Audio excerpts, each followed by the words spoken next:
इस वक्त सूरत हाल ये है कि खान साहब कह रहे हैं कि अब ताकत तो है ही नहीं आपके पास, इख्तियार है ही नहीं इनके पास, ये सारे जाली आकर बैठे हुए, मैं इनके साथ क्यों बात करूं।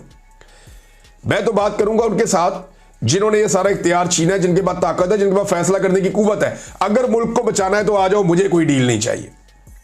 वो ये साफ कहता है कि मैं सारी जिंदगी जेल में गुजारूंगा। ये फवाद चौधरी का स्टेटमेंट आप देख लेना, यहाँ एक फवाद चौधरी का स्टेटमेंट है, ये इमरान खान साहब से मिलकर आए। इन्होंने कहा जी आज कई हफ्तों की तातुल के बाद इमरान खान साहब से अडयाला जेल में मुलाकात हुई।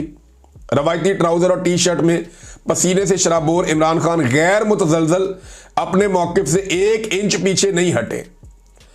2 साल की कैद जो बड़े बड़े लोगों को तोड़ देती है, इस मर्दे जरी का कुछ नहीं बिगाड़ सकी। मैंने बहरहाल उनसे रिक्वेस्ट की कि टेम्परेचर पीछे लाना है मुल्क के मफाद में, और अपोजिशन अलायंस बनाकर मुज़ाकरात किए जाएं और एस्टेब्लिशमेंट और सियासी जमातों से सबसे मिलकर बात की जाए। मुस्तकबिल के फ्रेमवर्क की तरफ हमें बढ़ना चाहिए, ये वाहिद सूरत है। तो इमरान खान ने बात सुनी और ये कहा कि अगली मुलाकात में बात करेंगे। मैं जानता हूँ इमरान खान साहब ने क्या होगा, ठीक है इस पर बात करेंगे, बाद में देखते हैं।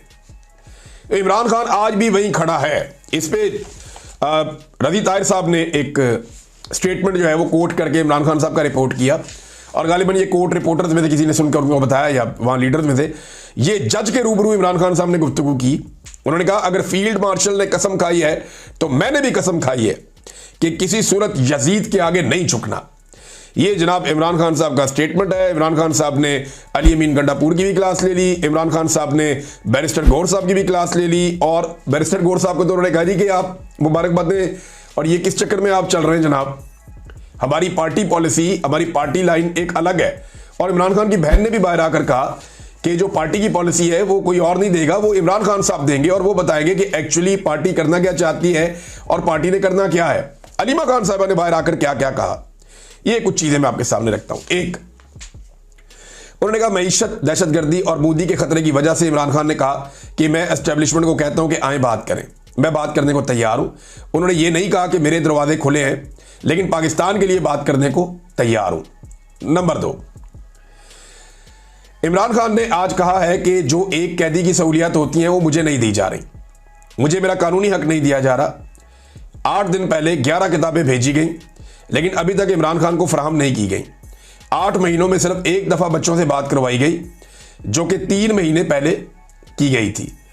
अच्छा जी, और उन्होंने बताया कि इमरान खान ने कहा है कि मैंने कहा था कि मोदी जख्मी जानवर है, ये पाकिस्तान पर हमला करेगा, ये दहशतगर्दी हो रही है, इसमें इंडिया मुलव्वस है, मतलब मोदी एक्टिव हो चुका है, कौम ने मुत्तहिद रहना है और अलर्ट रहना है, मोदी हमला करेगा। ये इमरान खान की बात अलीमा खान ने बताई।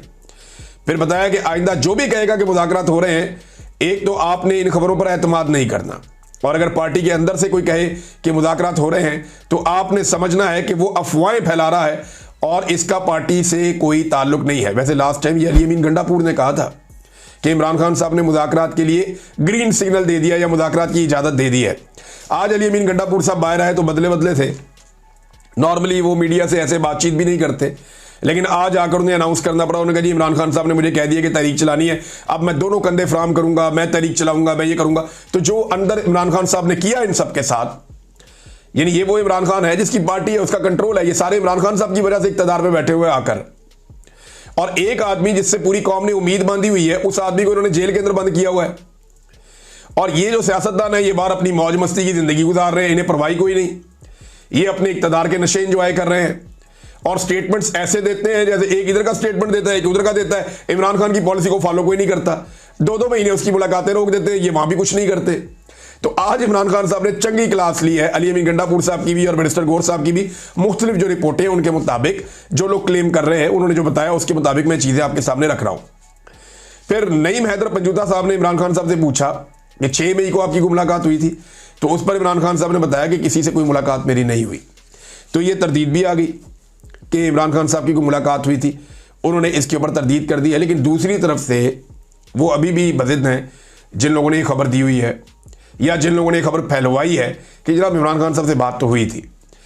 और वो एक्चुअली मामला ये था, जो अभी 1-2 और दोस्तों ने मुझे बताया, उन्होंने कहा जी एक्चुअली मामला ये था कि जंग की सूरत में इमरान खान साहब को सिक्योर करने के हवाले से उन तक कोई इन्फॉर्मेशन पहुंचाई गई थी और उन्हें एक ब्रीफिंग दी गई थी, और उसमें इमरान खान साहब से रिक्वेस्ट की गई थी कि आपने कोऑपरेट करना है। लेकिन इमरान खान साहब की जानिब से या उनकी पार्टी की जानिब से इसमें तरदीद आ चुकी है। तो जब उन्होंने कह दिया कि नहीं हुआ, तो जब तक दूसरी साइड या पाकिस्तान की एस्टेब्लिशमेंट या डीजी आईएसपीआर खुद आकर नहीं कहते कि वाकई में इमरान खान साहब से 6 मई 7 मई को कोई मुलाकात हुई थी, तो तब तक तो अभी हम कुछ नहीं कह सकते, क्योंकि एक पार्टी ने बात की, दूसरी पार्टी तो बात करती नहीं, सामने आती नहीं। तो जिस पार्टी ने बात की उन्होंने कहा जी मुलाकात हुई नहीं, अब दूसरी पार्टी आकर क्लेम करे तो फिर ही बात आगे बढ़ेगी, वरना ये बात यहीं पे रुक के खत्म हो जाती है। अब नाज़रीन, एक और स्टेटमेंट है जो इमरान खान साहब ने दिया, मल्टीपल स्टेटमेंट्स हैं, और उन्होंने कहा जी कि खैबर पख्तूनख्वा में लंगड़ी लूली हुकूमत के बजाय आप इस्तीफा दे दें या असेंबली तहलील कर दें। इसको इमरान खान साहब ने इसको तरजीह बनाने का कहा। उन्होंने कहा आईजी तो तुम कर नहीं सकते अपनी मर्जी का चेंज, तो ऐसी हुकूमत का क्या फायदा, ये भी ताना इमरान खान साहब ने दिया। शेख वकास अकरम साहब के हवाले से मुझे एक सहाफ़ी ने बताया कि उनके हवाले से इमरान खान साहब ने कहा कि वो पेशावर से क्यों नहीं बाहर निकल रहे, अगर वो सूबे से बाहर नहीं निकलते तो फिर चेंज किया जाए ये जो ओहदा है इंफॉर्मेशन सेक्रेटरी का, कि शेख वकास अकरम साहब प्रेस कॉन्फ्रेंस नहीं कर पा रहे, सामने नहीं आ पा रहे, खुलकर पार्टी का बयानिया नहीं बयान कर पा रहे, तो ट्वीट करने से तो पार्टी नहीं चलती ना। तो इस पे भी इमरान खान साहब ने तनकीद की। बैरिस्टर गौहर साहब के मामले में, शेख वकास अकरम साहब के मामले में, अली अमीन गंडापुर साहब के मामले में इमरान खान साहब ने बड़ी क्लैरिटी के साथ इनके सामने चीजें रखी और बड़ी सख्ती के साथ अपने मौक़िफ़ को दोहराया है।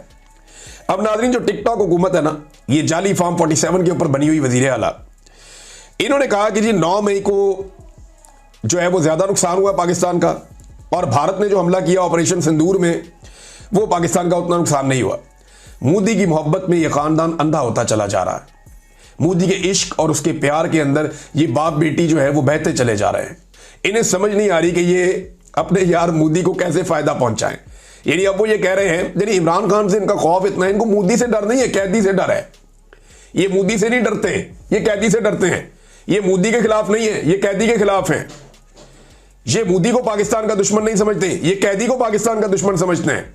आप अंदाजा करें इनकी सोच का कि टिकटॉकर वज़ीर आला फरमा रही हैं कि पीटीआई ने ज्यादा नुकसान किया 9 मई को और भारत ने कम नुकसान किया। तो जनाब, मैं चंद चीजें आपके सामने रखता हूं। क्या पाकिस्तान तहरीक इंसाफ ने बहुत सारी मसाजिद तबाह कर दी? क्या पाकिस्तान तहरीक इंसाफ ने पाकिस्तान में दर्जनों मिसाइल दाग दिए? क्या 50 से ज्यादा शहरी और फौजी जवान जो है वो शहीद कर दिए? क्या पाकिस्तान के अंदर बम और ड्रोन हमले किए? क्या पाकिस्तान का पानी जो है वो पाकिस्तान तहरीक इंसाफ ने रोका? कश्मीर में 3000 से ज्यादा नौजवान गिरफ्तार और गायब कर दिए गए हैं, जबकि 50 से ज्यादा को शहीद कर दिया गया है। ये सारा कुछ जो है क्या पाकिस्तान तहरीक इंसाफ ने या इमरान खान ने किया है? हद हो गई वैसे इनके पागलपन की। एक तो मोदी को बचाने के चक्कर में, दूसरा इमरान खान को लटकाने के चक्कर में। ये खानदान अंदाजन तकरीबन पागल हो चुका है।